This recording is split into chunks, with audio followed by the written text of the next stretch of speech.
Alrighty, good morning. Welcome to another episode of College Coffee Talk. This little weekly session every Friday at 9 a.m. is all about getting your college questions answered. It's free coaching.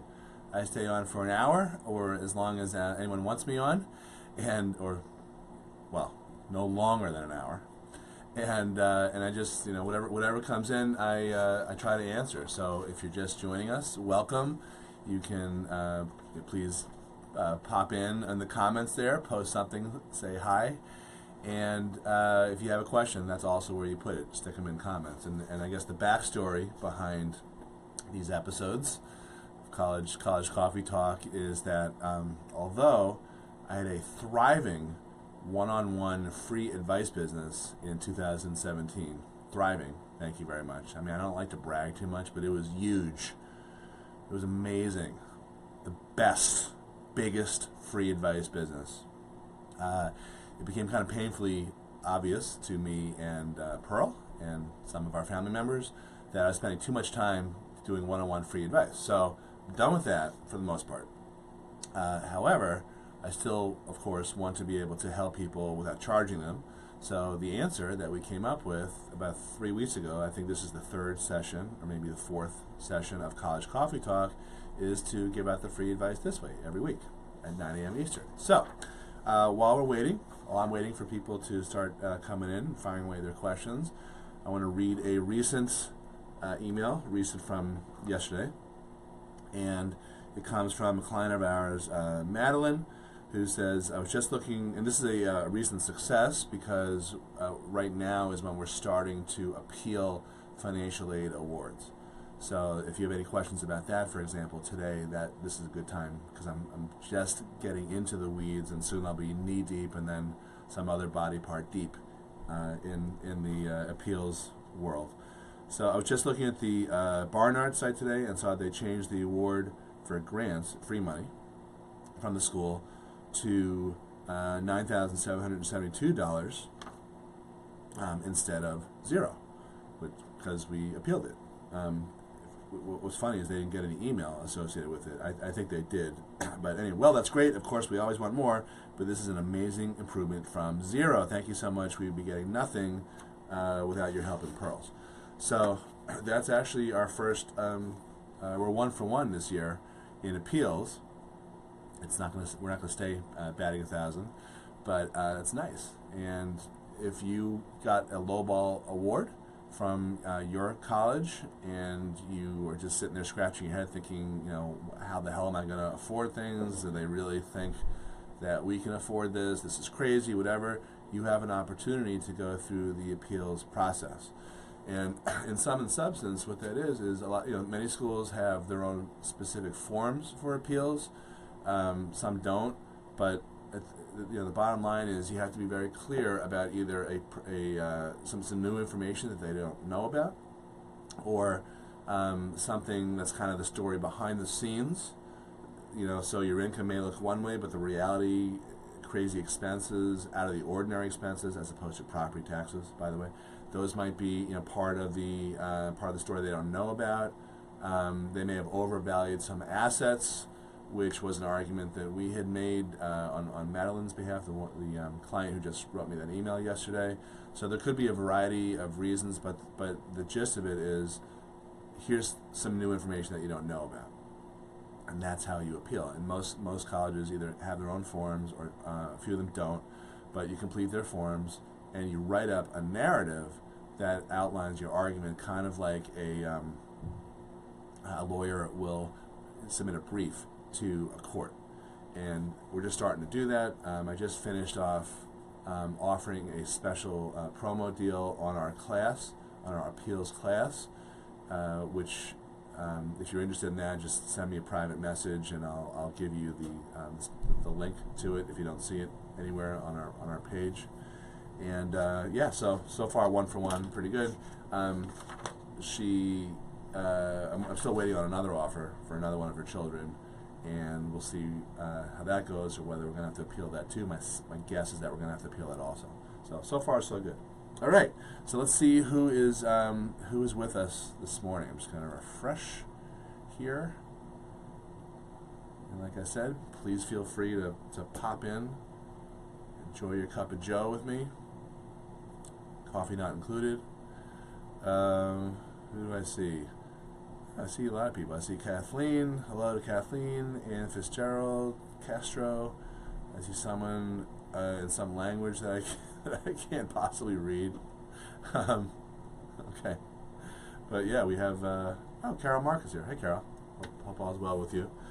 So, yeah, if you have any types of questions at all about the college process, this is the freebie opportunity to fire them away at me. I want to talk, we'll shift gears away from the college appeals right now and talk a little bit more big picture.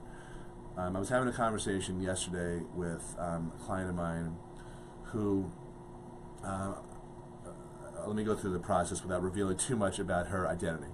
So, so the gist of it was that we started working with her daughter when she was a junior, kind of late in the game, but right before senior year. And the daughter was really interested in going for a certain major. Now, the kid is a very tunnel-visioned, super smart, like valedictorian of her class, very disciplined, for the most part, motivated kid. However, one of the first things we do with our coaching clients is we do an assessment and we kind of figure out how they're wiring, how they're wired and how that matches up with careers and majors that lead to those careers where they can actually make a living. So it's kind of an involved process. But what came back for the purpose of this story was that the major and the career that this client was interested in, totally not a good fit for a variety of reasons. I won't belabor the description right now, but it was just a wrong fit. However, this kid, being the tunnel-visioned, motivated, strong-willed child that she is, wanted nothing to do with the results of what Julie, our career counselor, had indicated, and she ended up actually walking away 10 minutes into that consultation with Julie. The mom was telling me this yesterday. I didn't even know that. I thought they had the consultation. I heard that she was crying about it, but I didn't realize that she cut it short. Okay, so that was last year, a year and a half ago. I talked to the mom yesterday and a few conversations before, and it turns out that the client, the girl, went ahead and pursued that major, and she's doing terrible. She has less than a 2.0 average, and she's a very good student in high school, but she's just not cut out. I mean, what this indicates is that she's just not cut out, and now she's starting to realize that all along she was kind of pounding a square peg into a round hole. So the mom was saying, "Yeah, I wish we had thought about, looked at this before, taken that advice seriously." And I said to her, I was like, you know what? On one hand, yeah, in a vacuum, in a perfect world, that would have been great.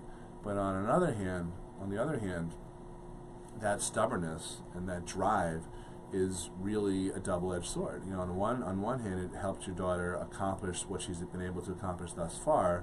On the other hand, it kind of blinds her, to weaknesses. She's kind of wired to overcome those weaknesses and just, work twice as hard and all that. So I don't think it was necessarily a bad thing. However, what we then talked about was, okay, well, what happens now? Does she go back to school for another semester? Are we just throwing money down the drain? Should she come home and go to a community college? Should she just go local? So I asked her a bunch of questions. So how's she doing socially at the college that she's at?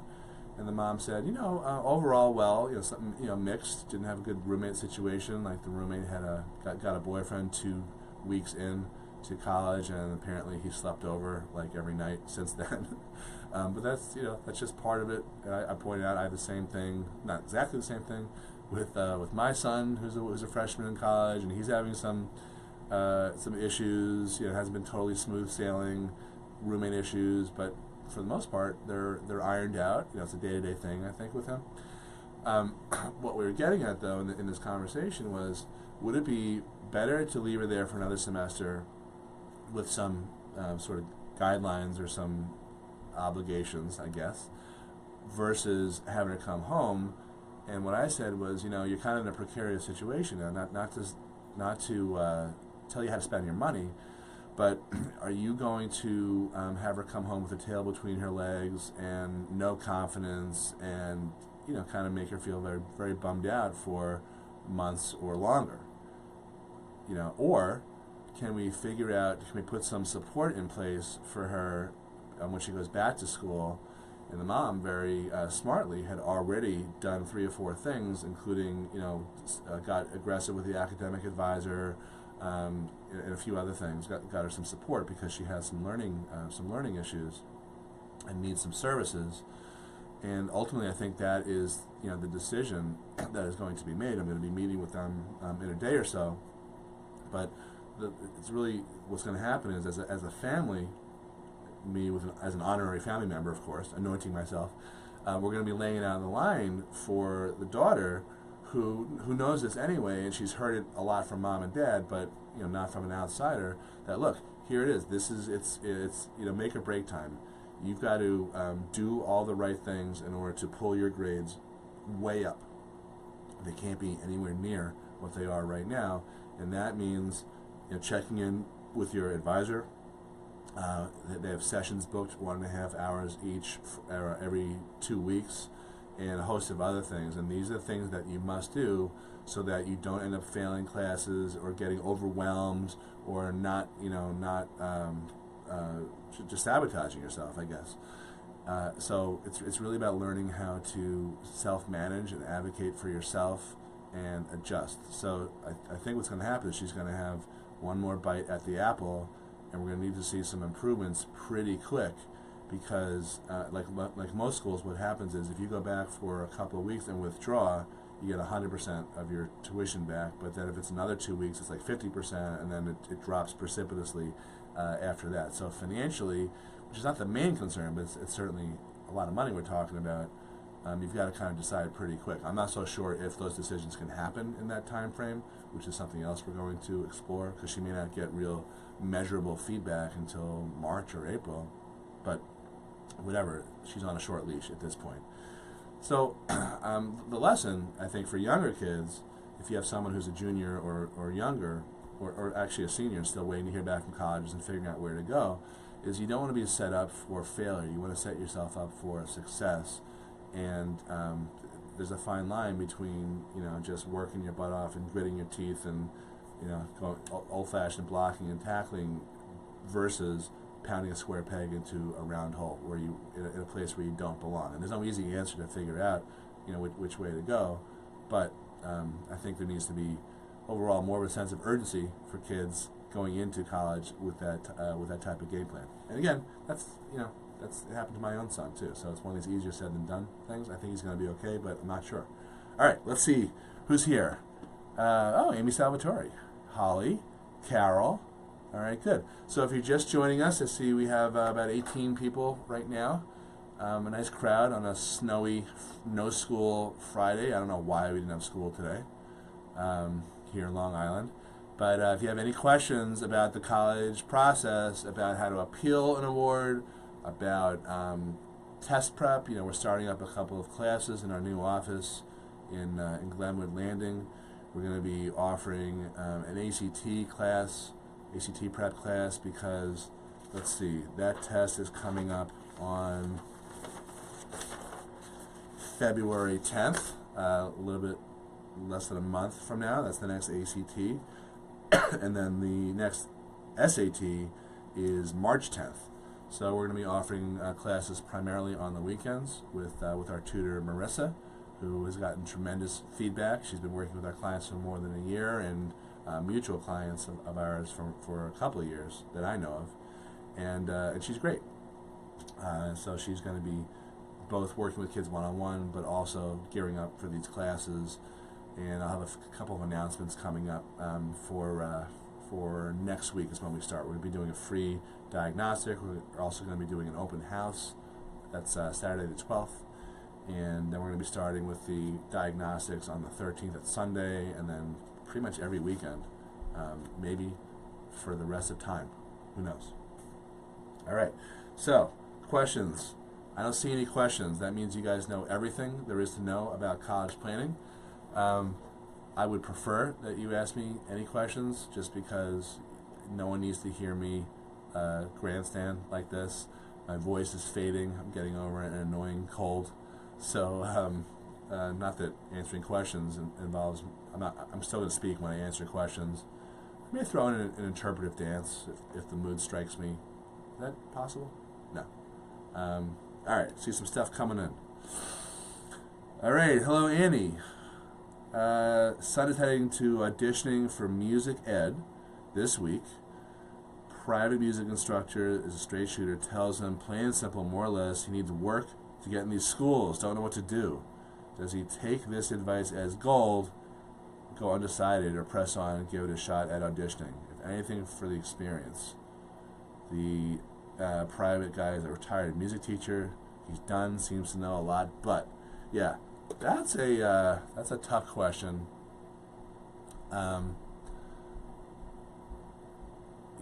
That's one of these double-edged swords, type things. I think there's so many examples of people in history, recent history, business people who are told you have a really stupid idea, don't pursue it. I think the guy who founded FedEx outlined the business plan for FedEx in business school and got a C on his paper, right? So on one hand, I'm like, screw that, audition. On the other hand, it's good feedback. I would take it with a grain of salt. Personally, I would say do a mixture. Go for the auditions, but have a backup plan. Give it your best shot, because you're always going to regret if you don't try it. And very, very interesting that you're getting that advice. I respect that advice from someone. But he probably knows what he's talking about. But you got to see for yourself, or maybe he's wrong. Maybe on the audition, you step up. Who knows? But I wouldn't totally follow it. I would keep it, I would take it with a grain of salt. It's probably correct, but give it a shot. I don't want to have any, you never want to have any regrets afterward. That's a good question, though. I get scenarios like that a lot. Oh, Bob Cornell. Hey, Bob. Good morning. Wondering how Erin's doing, by the way, college-wise. So shoot me an email. Let me know if you heard anything yet. All right, Audrey Johnson. If college is saying that a higher standardized test score would give you more money, should the student take it in the winter, spring before a decision is made in order to get more money? If the college says you can do that. And I've seen instances of colleges actually allowing kids to do that. It's few and far between, but possibly. Yeah, possibly. That's sneaky. If I have time and you want to hear it, I'll tell you like a sleazy story about a college. I think it was Baylor University. All right, Audrey, older daughter was told the same thing years ago. She chose another college that gave her more money anyway. I guess that's on the auditions, right? Okay. And you're still waiting for official financial aid offers, Audrey? Okay, good. Annie agrees with me. Kid needs to see this himself. Yeah, failure is, right, failure. So many kids don't have failures at all. And then they get out in the real world and they're crushed, they're paralyzed for the first time they skin their knee or something like that. So yeah, we're on the same page. All right, good. Donna, all right, can you touch on the subject of negotiating with colleges to get a better offer? Yeah, so that was the first thing I talked about today. So this is the time to be at least thinking about your negotiation strategy. And I had I opened today talking with an email that I gotten from a client of mine who, so right now we're batting 1,000, which I don't expect to last.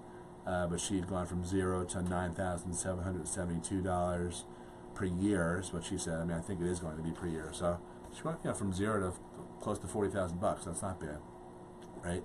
And the gist of it is you want to give them new information they don't know about. If you have other offers from other schools, that would be new information. But you want to wait till you have everything that is you're waiting on from all other offers, and then go and attack to try to leverage those other offers. I had mentioned this before, and I said if anyone's interested, we did this class last week, a live class on how to negotiate, and we offered it at a low promotional price, which I'll still extend to anyone who's watching today. Just shoot me a private message, and I'll send you the link later today. But yeah, you should always try to negotiate. Actually, there's one instance where you shouldn't try to negotiate, which I talk about in the class. That's not going to pertain to the vast majority of people, but barring that special circumstance, I would definitely try to get more money. Absolutely. Okay. Good. All right, so let me see if I missed any questions here. Lively crew this morning. So if you're just joining and you have any questions, this is the time to pop them in. And if you're watching on recording, on distant replay, then absolutely feel free to do the same thing, and I will get in here over the weekend and clean up any unanswered questions. Sometimes Facebook doesn't really highlight them for me, or clearly it's something I'm doing wrong. I would never blame Mark Zuckerberg or the Russians or whoever else is hacking into my Facebook account. But yeah, I will do my best to answer any questions, not only here live, but also on replay. What else is going on? What else can we be thinking about? This is a time, if you have a junior, to be gearing up for college visits, and you're going to have a couple good opportunities over February break and April break. It's best to go when the schools are in session. This way you can see what the kids are like. So if you go and you're sort of, I don't know, if you're expecting to see a lot of kids from a Vineyard Vines catalog or a J. Crew catalog, because that's who you're comfortable with, and you end up, at Bard, you're not going to see so much of that. You'll probably see a lot of kids with tats and blue hair and, guy liner. So that's why it's important to go to schools when they're in session. Now, that being said, it's impossible to visit every college on your list. No way. So I think you have to be selective, but don't see only your reach colleges, because a lot of schools value or weight heavily as a factor in whether to admit you or not how interested you are in these schools. So don't see only the super reach schools, see some targets, even see some safeties, and demonstrate to them that you're interested in case they're one of those schools. I also recommend that you go beyond the tour and you actually do things like sit down with department heads and career center personnel, maybe even talk to upperclassmen, and you want to talk to them about outcomes. Like, I'm thinking about majoring in X, so you go, that's not a real major, by the way. That's an example. Okay, I'm thinking about majoring in bio. So sit down with the head of the science department and ask them, so this is what I'm thinking about majoring in.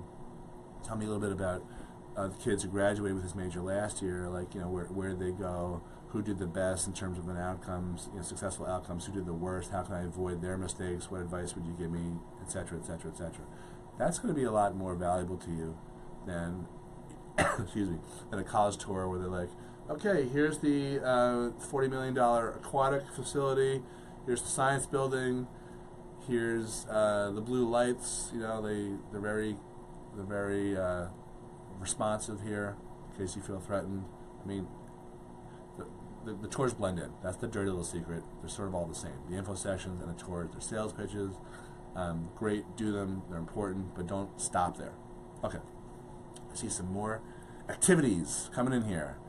Here we go.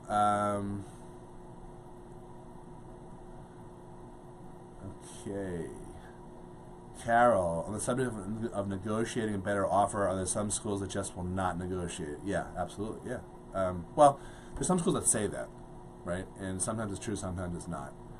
Even schools, I had a kid last year who ended up going from $0 to $51,000 from Harvard, and they, because they saw offers from the other of the big three, Harvard, Yale, Princeton, that were better, and they said, "Oh, we don't match," and then magically they kept matching, and we just kept ratcheting it up, going around to the 2 of the 3 schools, and first it was $30,000, then it was ultimately $51,000. So I always try, even if they say they don't negotiate. I still think it's worth a shot. Audrey, when it comes to an engineering major, it appears you have to choose your field, electrical or mechanical, etc. early on. I agree with you. I don't know if that's a question, but I do agree with you. Annie, the college choice overwhelming. 12. Yeah. The kid decides undecided major is the best. Is the 4-year best or community? I think that you have to weigh a few other factors besides cost, and one of them might be social. Because a lot of people, they're still friends with their people they met freshman year, versus when you transfer into a school, you're coming in as a sophomore or maybe later, and a lot of friendships have already been formed. That's very important to some kids. It's less important to others. I think the transferring thing is much more popular than it was when we were all growing up, so there's less of a stigma. Some schools do a better job at putting you with other transfers. Pearl transferred into Cornell after her freshman year, and she's still very good friends with other of her fellow incoming transfers. So it really depends on a few other factors. I think if all things are equal, I would rather just go to one school and stick there, but that's becoming an antiquated way to go to college, by the way. So I don't feel strongly one way or the other. Okay. Iodell, there's no way I'm pronouncing that correctly, but Joy. Okay, thanks. I can do that one. That was easy. Hi, thank you for sharing all this info. I've been reading your book, How to Pay Wholesale for College. It's been extremely helpful. Some of the links in the books are no longer. Should I visit another site? Yeah, I am in the middle of updating that book. All sorts of stuff. I will, our website, well, here is one. And our main site is, how do I do this?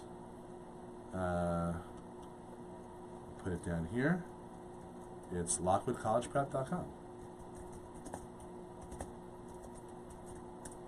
And yeah, I've known about those links for probably a year, and I just haven't done anything about them because not even on my list. I got to put those on my list. All right, Barry, what's the best way to come up with a list of colleges that will most likely give merit scholarships to high-performing academic students?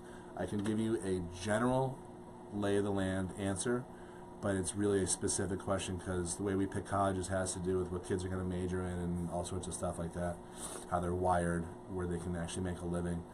But generally speaking, you're more likely to get merit money. This is going to be very obvious. You're more likely to get merit money from colleges that want your kid more. So if you look at everyone that was admitted last year, or the number of students that were admitted, and you see, and colleges publish that, they also publish their average GPA and average SAT or ACT, which for the most part you should believe, but there's been some instances in the past of false reporting, fake news, fake college news. But if you can figure out, what the middle is, and you're in the top 25%, I guess, if you can figure out from those numbers, then you have a really good shot at getting merit-based money. If you look at last year's cohort and you're in the top 25% academically, that's the best rule of thumb that I can give you. Absolutely. All right. Dina X, 2, Dina times 2. What do you consider a strong, fair merit award at a private school that runs $70,000 a year? That is, and do they normally only offer one award to a student? Yes, they usually do, but not always. There might be components of it.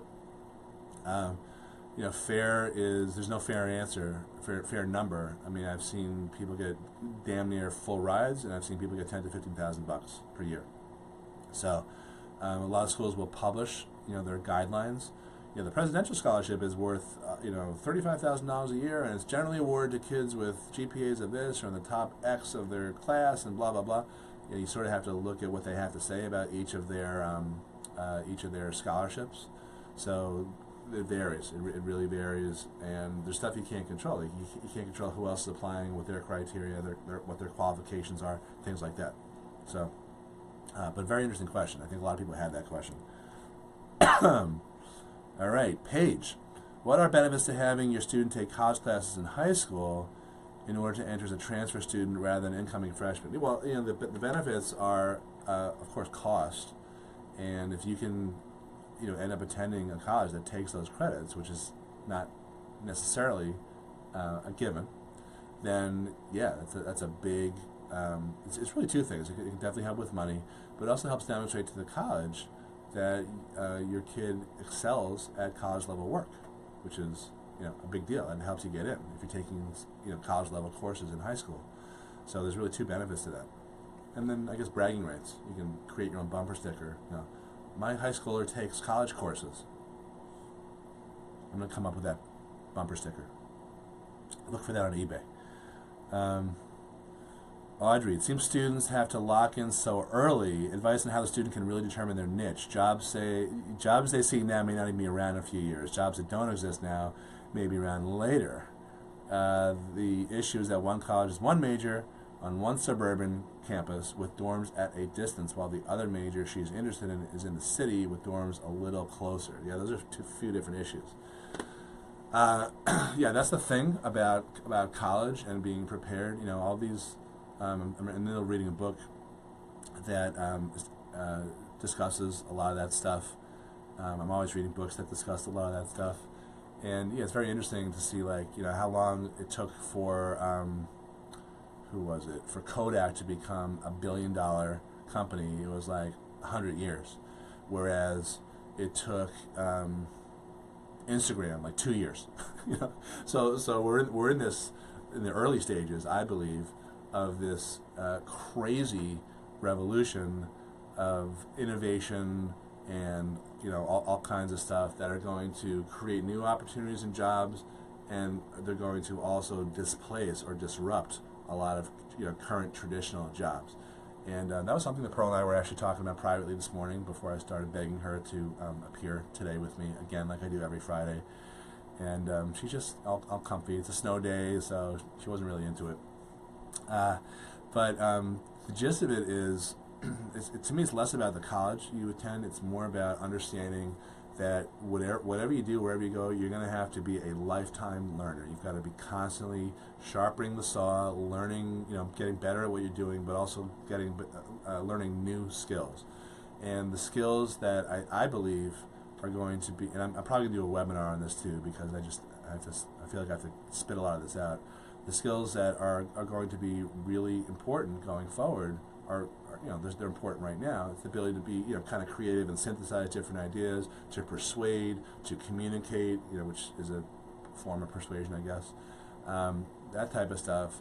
But there's a lot of jobs that are going to be, you know, taken over by artificial intelligence robots, or outsourced to India or to other, you know, cheaper labor pool countries. And it's you know, it's not just the heavy industrial, you know, types of jobs where you may or may not need a college degree for, you know, manufacturing stuff, but it's also like certain types of law, certain types of accounting, you know, a lot of stuff that you would think, wow, I would think that you need a real life person for that.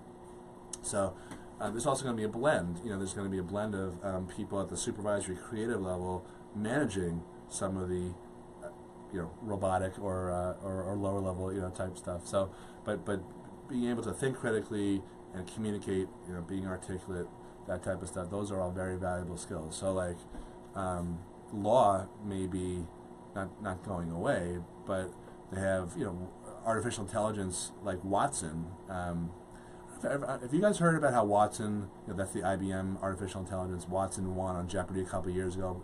Pearl's a big Jeopardy fan, and she didn't remember that. But the way I think this was in a book I'm reading, Watson beat the two Jeopardy champs, one who was the all-time number of games winner, and the other guy who was the all-time money winner, and, you know, came up with answers to I can't remember what the answer, meaning the question on Jeopardy is, you know, what is meringue harangue? It was something like, you know, dessert and a long speech. You know, so it's pretty. That was like 3 years ago. So we don't know what jobs are going to be hot in 5 years. Apparently, 80% of the jobs that were created in the last 5 years were created by companies that didn't exist 5 years ago. So that's the scary thing. But if you go into college understanding that you've got to hone your critical thinking skills, and the learning doesn't stop when you're in college, it starts then. You may, you know, there may be instances where kids are going back to school every 5 to 10 years to learn new skills. And what we consider school, you know, may not be, you know, $80,000 to $100,000 a year colleges. It might be these online courses. It might be other types of learning. But the point is that you can't stop learning in college. You've got to go to college to learn. You know, high GPA is important. What you learn is very important, and picking up job skills along the way by interning, probably equally as important as where you go to college. They're linked, of course, but you really need to not go beyond just academic learning. You really have to develop the soft skills of being able to work with others, get feedback from people who are older than you. And I think 50% of all hires each year by employers come from their own internship pools. I read that somewhere. So that's why it's at least as important where you intern as where you go to college. So that was a long-winded answer, but I hope that helped. All right, Annie, on college visits, if the student is the shy type, does it look bad for the parents to ask all these great questions? Yes. Do not helicopter. Do not. You'll have plenty of other opportunities to. For cringe-worthy opportunities for to make your kid roll their eyes. Don't do it on the college tour, please. You can say, let's talk about some questions you may want to ask, and then just hang out in the back. And if they don't ask them, they don't ask them. But I wouldn't recommend that. That, by the way, that's easier said than done. Also, I remember on our college tours last year with my son, I was threatening him. I said, either you ask this or I'm going to. So he started asking questions, and then the one question I did ask was when they were talking about the meal plans. I looked at him. I was like, "Do you think there's a bigger meal plan? Why don't you ask?" Because they're talking about the normal one and the excessive one. And so he did say, "Maybe I'll ask him if there's a competitive eating plan." Okay, Dad. So, which I thought was funny. So I didn't actually ask that question, but the threat, sometimes that helps. Whatever leverage you can exert over your kids. Okay. Annie, okay. If a student goes to a 4-year undecided to find himself, how does this happen exactly? Yeah. Does he take all of his must-take classes and his spare time meet with counselors? I think this discovery process, if that's what you're referring to, I think that's what you mean, that has to happen before you go to college. But bear in mind that 80% of kids change majors. 50% of kids don't even have a job that requires a college degree 2 years after they graduate. So the stakes are pretty high. The earlier you start this, the better. So the way we do it is we have this assessment. We have a career counselor. We go in with, we have kids go into college with, out of a universe of 10 or 12 or whatever, they've narrowed down to 4 or 5 hopefully overlapping careers and majors that where you can actually make a living. And that's what they go in as their game plan, knowing that there's a good possibility that they may start off in one direction but pivot to the other one. But it's different than just going in with like all this stuff kind of floating around, no plan at all. So you want to stay within a cluster or a certain theme, and then get with your counselors and the career centers and people like that to to explore. And interning is the best way to do that. Kind of seeing what people do all day. A lot of times I'll talk to kids and I'll say, "So have you thought about what you want to major in?" Like they're sophomores or juniors. And sometimes they'll say stuff like, forensics. That's a very popular class in school. And I'll say, "Oh, that's interesting. So, well, we'll chat a little bit more." And generally within 3 or 4 minutes, the big reveal is that they want to go into forensics because they watch every CSI show, not because they know what people do all day. So that I don't think I've ever seen forensics as a growth field, but I know there's a lot of colleges that offer that offer majors in forensics. Same thing with marine biology. You would think that would make sense as a major, I guess, just because so much of the globe is covered by water. We're 2/3 water, and I guess there's oil spills and all sorts of other stuff. But every college up and down the East Coast and the West Coast offers marine biology as a major. Yeah, but there's no jobs there other than doing whale watch tours in Provincetown, Mass, or feeding shamu or something like that. So you've got to be very careful about when you go in and do some research. Check out what the Bureau of Labor Statistics says about potential careers. They'll typically let you know if a career is in growth mode or decline or average growth expected ahead. And you've got to be constantly just monitoring trends and news stories and all that. Okay. All right. So here we go. Audrey, yes. Carol, true. Kids look to TV sometimes to pick careers. Yeah, so do I. Where do kids get information from? It's like YouTube and Snapchat and occasionally, Netflix, which I guess is TV or something. And that's that's a normal thing. I mean, there's a big surge in law school applications when L.A. Law and all those law shows were in Law and Order and stuff. When those shows got really, really popular. So that's nothing new. But what I'm advocating here is don't just stop with that as your calculus to decide what you want to go into. That can be a starting point, but look a little bit deeper. And it's the same way with picking colleges. Just because you get out on a college tour and you're like, I just love the feel, whatever the hell that means, or wow, I just I love the way the buildings are laid out. I like how old they are. Or I like how modern they are. I like how what's in between, how how almost old they are. I love the mascot. I love the hoodie. Yeah. Okay. Fine. I'm not saying you should ignore those because that'd be foolish, but don't stop there. You gotta kind of discipline yourself to look beyond that. I love the hoodie, but it takes 6 years to graduate. I love the I love the hoodies, but I can't even find the career center. It's out in a trailer somewhere. I mean, they're clearly not emphasizing that aspect of education. That type of stuff. Okay. Alrighty. So. Annie, there seems to be so many resources these days to find scholarships, et cetera, where to focus, where are the tried and true resources. Do I like Scholly? Pay a small fee monthly for my son to never look at the app. That's a good investment. There's a scholarship. Cut that fee. I think the deal with I think those are reputable. Scholly, FastWeb, high school guidance counselors. Those are probably the best sources. The big money comes from the colleges themselves. That's personally my focus. But the thing about the scholarship apps is that even if they're on reputable sites, there's a lot of marketing. And there's win a free scholarship to Princeton. Okay, they don't offer scholarships.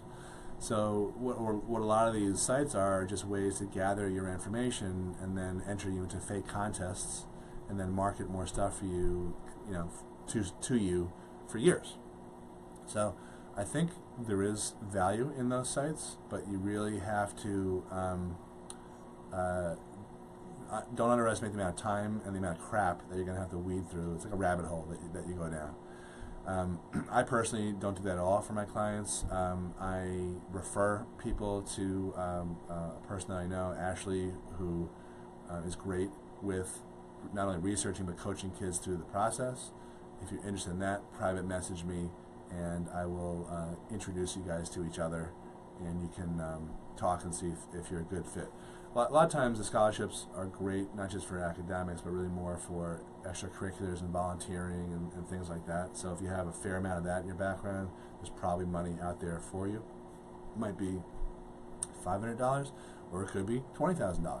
Who knows? It's usually, any kid can usually cobble together a couple $1,000 bucks. But I think the local areas, guidance counselor, Chamber of Commerce, Kiwanis, I think those get overlooked the most because they don't always show up on search engines, and they require actual work by kids, more applications, more essays.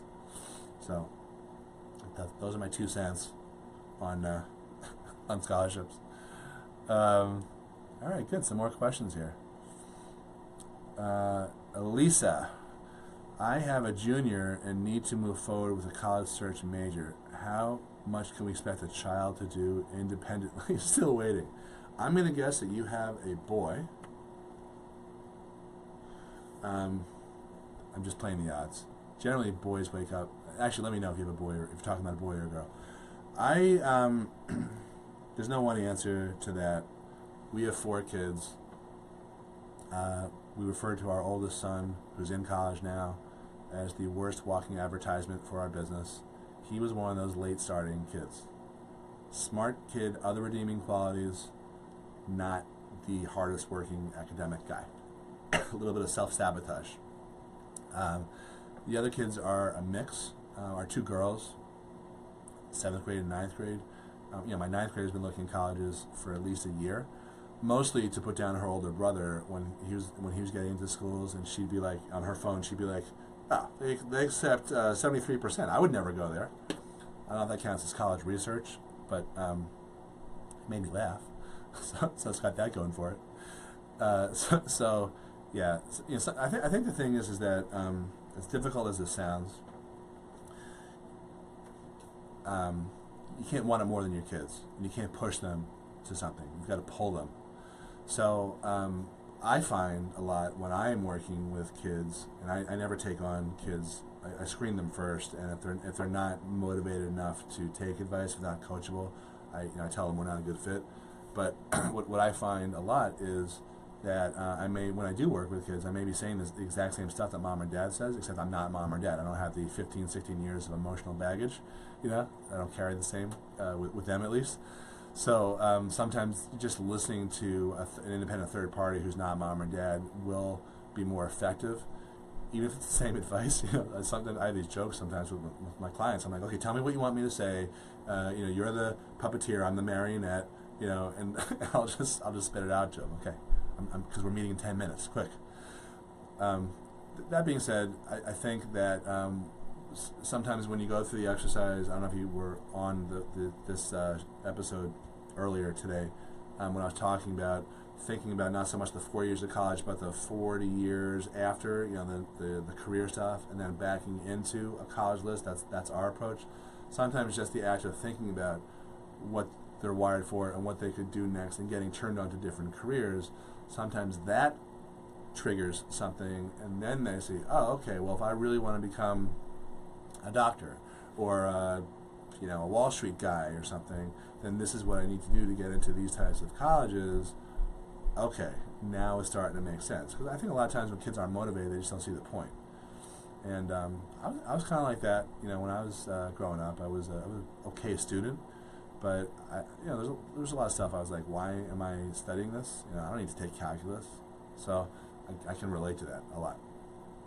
Okay, good. But that is a big question. That's a great question. You get the prize so far for today.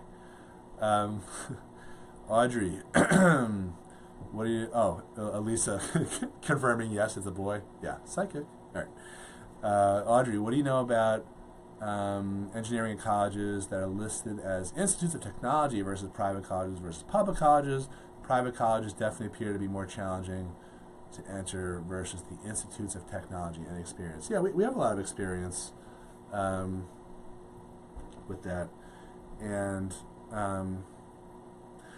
I think sometimes at the bigger schools you have more resources for research, but at the smaller schools you have more opportunities to work with, one-on-one PhD professors. So there's a trade-off that way. But I'm seeing, especially with honors colleges offered at the big state schools, I'm seeing a lot of kind of blending of everything. So it's like a school-by-school basis right now. Some huge schools have very intimate engineering programs. We have a client who's at University of Illinois, Urbana. He's in his second year right now, and that's a huge school, but he is not one of these lost in the shuffle kids. He's, I don't know if he's engineering or physics, but, it's a lot of the same stuff. So it really depends on school. And we looked at both types of schools, small and big, for him. And he ultimately chose a big school. He got a little bit of a scholarship also, which didn't hurt. And he's doing great. So it's a school-by-school thing. I don't love them all. I don't hate them all. I think there's arguments every way. Yeah, Lisa. Okay, good. Oh, Christine is joining. My friend Christine. Hello, Christine. Christine, I heard you were sick. I hope you're feeling better. But welcome to the broadcast. I'm actually going to be wrapping up pretty soon. Unless there's any more questions here, my voice is fading. Oh, Cousin Jeff is here. Okay. Hello, Cousin Jeff. Michelle Mabel. Is that a real name, or is that like you referencing a Beatles song? Either way, it's cool. So you get coolest name of the episode of the show today. All right. What do I know about Miami of Ohio? I know a lot of random facts, such as that is where Speaker of the House Paul Ryan attended. I also know that it is not University of Ohio or Ohio State, and not University of Miami in Florida. It's scary how much I know, how much I have to give today. Miami, Ohio is a great school. It's always listed as one of those public Ivies. They give a little bit of money compared to, about the same as Ohio State does. It's smaller than Ohio State, I believe. It is a great business school. I think it tends to be a little bit more conservative than a lot of the other big state schools in the Midwest, like like Michigan or something, Wisconsin for sure. I'm a big fan of it. I think it's a great school. I don't know, depending on what area of the country you're from, I don't know how easy it would be for you to get there. If you're from Ohio, it's probably pretty easy. But I'm a big fan of the school. Very high quality school, always very reputable for a long time. Okay. Beatles, yes. I'm 2 for 2 with my predictions today. Wow. And 1 for 1 with appeals. So it's been a good couple days for me, other than all the snow blowing and shoveling, which is, I feel sorry for myself, but we have clients in Maine, they got nailed. So if you're from a part of the country that you don't school today and you're staying home watching this, it's kind of sad that you have nothing else to do, but you're welcome. I am going to go through a few more questions here till we get to the top of the hour or earlier. Then I'm going to sign off. But if you are watching this on replay and you have a college question, pop it in the comments right here. Unless your name is Jeff. Okay.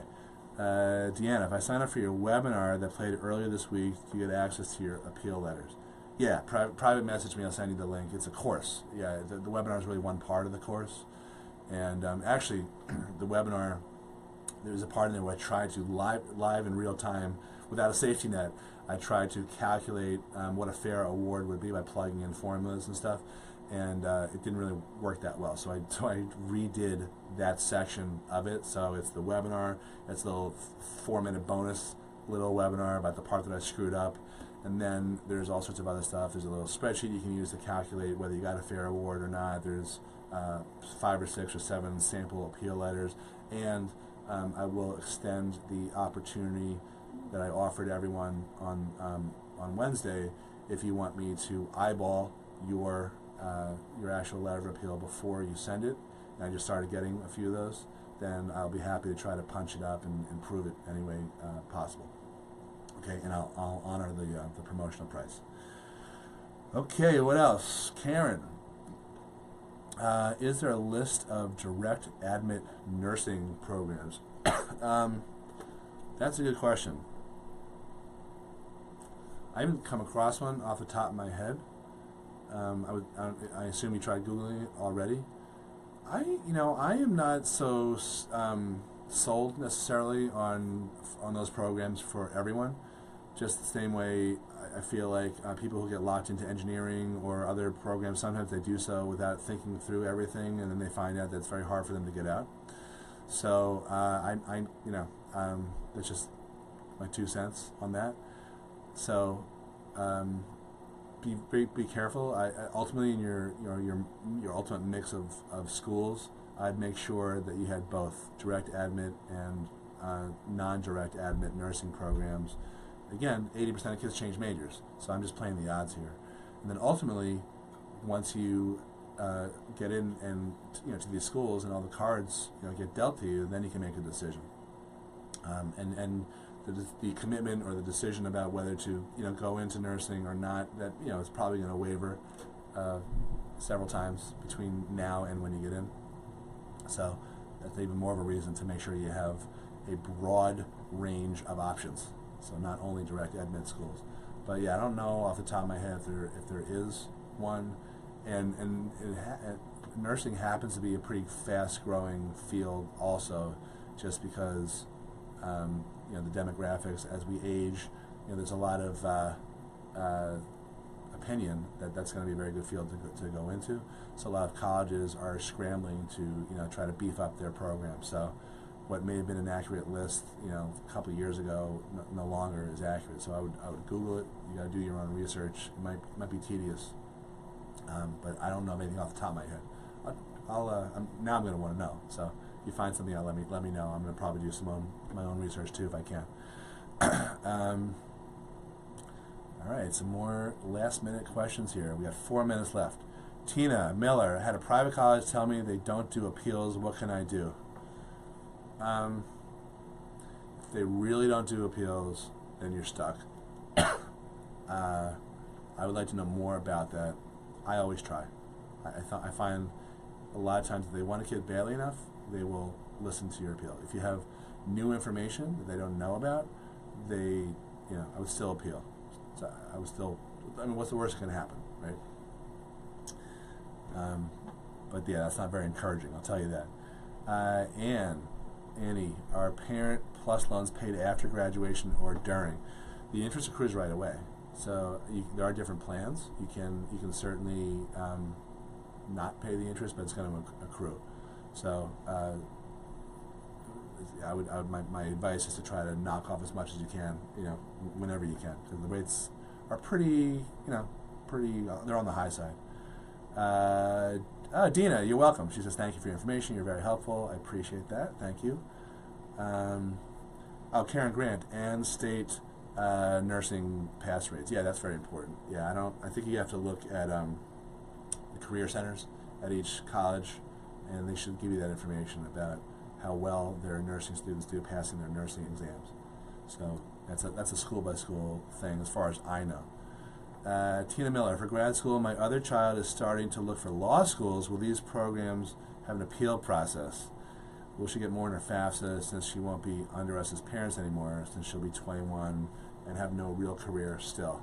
Yeah, unfortunately, the same forms are involved for law school, but it's mostly loans. And you might get a merit scholarship. My niece got something like that a couple of years ago, which was very cool.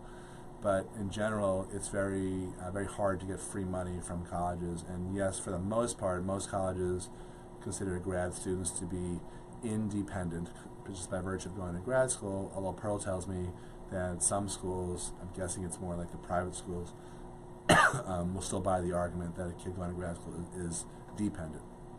But either way, it's mostly loans, so it's not going to necessarily matter whether they're independent or dependent, unfortunately. But the free money is very program specific in general. I'm not sure the world needs another lawyer, by the way. That's you're not asking me for that advice, but I would consider that also. Audrey says, thank you. You are certainly welcome. Yeah, I enjoy doing this. This is fun for me. Got a nice turnout today.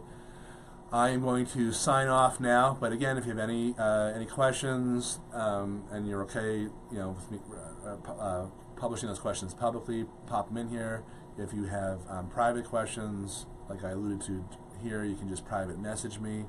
I will put my email address right here too, if you're more of an email guy or girl. It's vip@andylockwood.com. And Tina, you are welcome. Annie, yeah, you're welcome. Good. All right, guys, I'm going to sign off. Have a great weekend, and if you're on our email list and you're interested in any of our stuff, we're going to be promoting an SAT prep class and an ACT prep class, as well as an open house, all coming up in a matter of days. Brace yourselves. Thanks for watching, and talk to you soon. Bye-bye.